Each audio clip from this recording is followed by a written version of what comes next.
Good morning, good afternoon to all of my Chinese traders. That's right, I have the FXI, and we are looking at our 3750 puts that we bought at a dollar. They're at 555.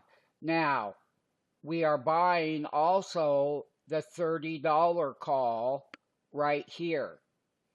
We own the $30 call versus the put I just showed. Now, here is the chart on the FXI. It's pulling back. The 20-day moving average, everybody, is going to be at 31.2. That's where we can get to test or we can gap up above. We will buy more. We made a tremendous amount of money in the longer term rally, right along with YINN. Yes, you heard me. That one should be a great one for you to look at.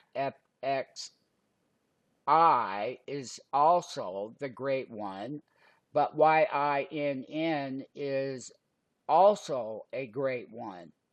So we want to make sure that everybody has the risk parameter in the FXI in case the Chinese stimulus packages work.